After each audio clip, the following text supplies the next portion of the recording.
The wife looks on in horror as her entire family lies unconscious in hospital beds. Hooked up to machines, she confronts the doctor, her face etched with panic. She grabs his arm, pleading with him. The doctor explains the situation is dire.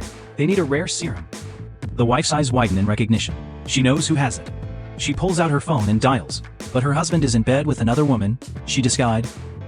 He answers with irritation, dismissing her concerns before hanging up. The wife stares at her phone in disbelief, forcing a pained smile for the doctor. Suddenly, her mother-in-law stirs. The wife rushes to her side, clutching her hand. The older woman speaks with regret, tears streaming down her face. The wife cries, promising she will save them. Just then, a monitor starts blaring. The doctor's face fills with alarm. The wife panics, pleading with him to stabilize them. She frantically calls her husband again, pacing the ward, sobbing into the phone, begging him to answer. He finally picks up, walking through a building in a sharp suit. He scoffs at her story, accusing her of lying to get money from him. He coldly hangs up on her again. The wife stares at the dead phone, completely shattered. As another monitor flatlines, she screams, running toward the bed in despair. The husband strides through the hospital corridor, a flicker of doubt on his face. He stops short, hearing his wife's desperate cries from a nearby room. He peeks around the corner, but then turns away. Entering a different ward, he greets his mistress with a warm smile, handing her a metal case and a designer gift bag. The mistress throws her arms around him. Overjoyed, in the other ward, the wife watches in horror as nurses wheel a covered gurney past her. An image of her husband embracing the other woman flashes in her mind, the devastating truth crashing down on her. Medical staff rushes into her family's room, checking the unresponsive patients. The doctor gives the wife a final, grim warning. Time is running out. The wife rushes to her mother's side, holding her hand and promising to get help. She pulls out her phone, but the call won't connect. Her face crumples as she realizes he's blocked her number. Defeated, she walks through the ward, then stops, a new resolve in her eyes. She takes a photo of her dying family, sending it to him with a desperate pleading message. She waits, but there's no reply. Later, sitting alone, she receives a notification. It's a text confirming a designer bag has been picked up. Confused, she scrolls through her phone and freezes. She sees a social media post from her husband and his mistress. The mistress is posing with the new bag. The wife confronts her husband at home, showing him a photo of his mistress wearing a watch meant for her. He scoffs, claiming the mistress needed it for a business meeting. The wife then shows him a photo of the mistress wearing a necklace given to her by her parents. He dismisses her again, saying he treats his mistress like a sister, and that his wife should be more understanding. The wife stares at him in disbelief. Back in the hospital, her father-in-law wakes up. He tells her not to waste her energy, that his son is a lost cause. He and his wife have accepted their fate. Her mother-in-law stirs, weakly telling her not to worry. The wife weeps, refusing to give up. Her in-laws tell her to take over the family business, saying she's the only one they trust. The wife tearfully refuses, but they insist, making it their final wish. With a heavy heart, she agrees, signing the transfer documents at their bedside as two lawyers look on. Her mother-in-law gives her one last piece of advice, to get rid of her husband if he doesn't change. Suddenly, the heart monitor flatlines. The wife watches in horror as her father-in-law's hand goes limp. She collapses over their beds, screaming in agony. In another hospital room, the husband stands with his mistress and her parents. The parents thank him profusely, praising the expensive serum. Suddenly, the husband clutches his chest. Overcome by a sudden pang of anxiety, the mistress rushes to his side, concerned, but he brushes it off. Back in the other ward, nurses cover the bodies of the wife's in-laws. The wife stands numbly, a lawyer and her secretary at her side. The lawyer explains the terms of the inheritance, then leaves. The wife and her secretary walk out of the room, down the empty corridor. They pause as they hear voices from the other ward.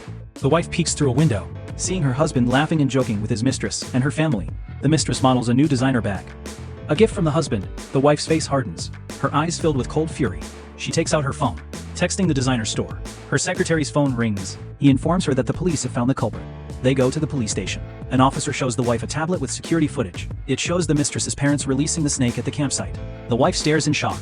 The officer informs her that the suspects are in the hospital, but she tells him their poison has been cured, and they can be questioned immediately.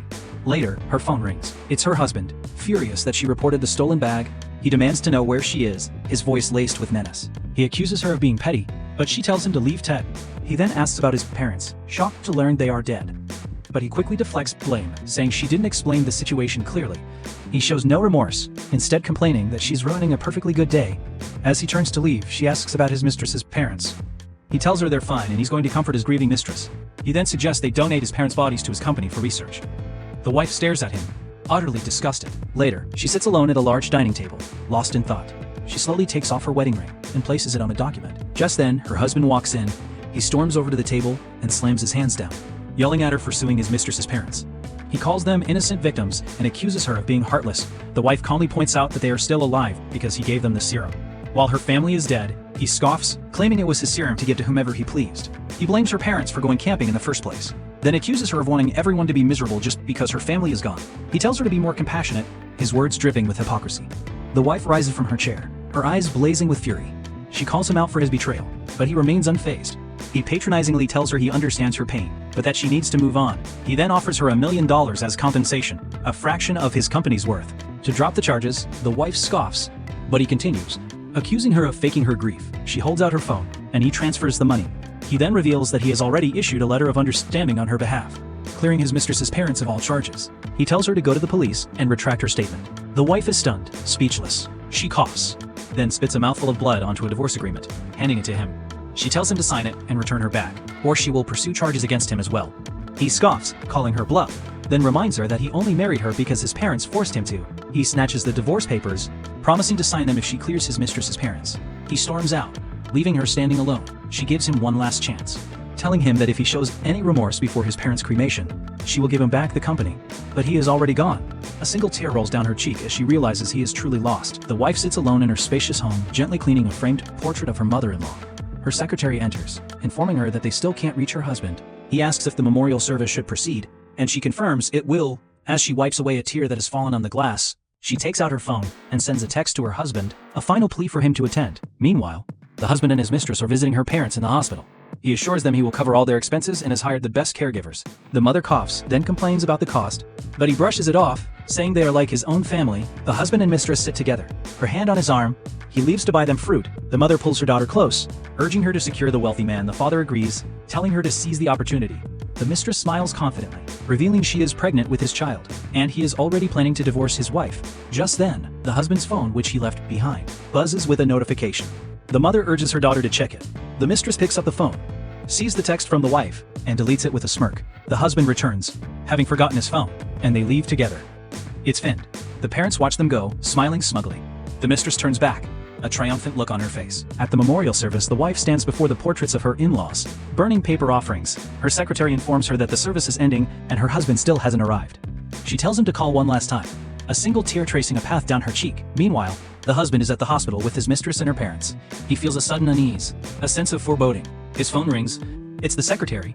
The husband feigns ignorance about the memorial service, then yells at the secretary for bothering him before hanging up.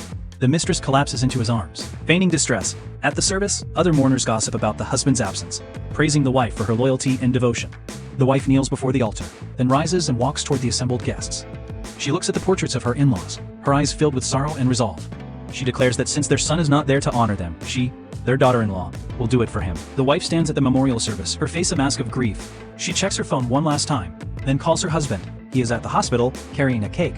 His phone rings, and he answers with irritation, annoyed at being disturbed. The wife gives him a final ultimatum: show up at the crematorium by 8 a.m. to see his parents one last time, or face the consequences. He scoffs, dismissing her threat as nonsense before hanging up.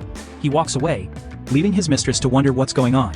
In her home, the mistress finds the husband's phone, buzzing with a call from his wife.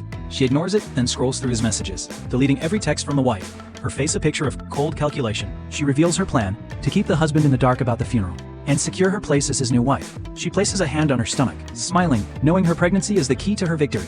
At the crematorium, the wife stands before the covered gurneys. An attendant announces the next cremation. Just then, the husband bursts in with his mistress and a group of men. He orders them to stop, his face a mask of fury. The wife's eyes widen in relief, thinking he's finally come to his senses. But he berates her for not following his instructions. He demands to know who gave her permission to cremate the bodies. The wife is stunned, realizing he's only there for the bodies, not to pay his respects. He scoffs at her grief, saying their deaths can at least contribute to science. The mistress joins in, calling the wife selfish and ungrateful. She claims the wife is holding back his research. The wife lunges at her, but the husband steps between them. The wife unleashes her fury, reminding him of all she's done for him and his family. The mistress interrupts, telling him to ignore her and take the bodies. He raises his hand to signal his men, but the wife screams at him to stop, shouting that the bodies on the gurneys are his parents and his sister. The husband freezes, his eyes wide with shock. The mistress tries to convince him she's lying, reminding him of the travel photos his sister posted. But the wife fights back, held by his men.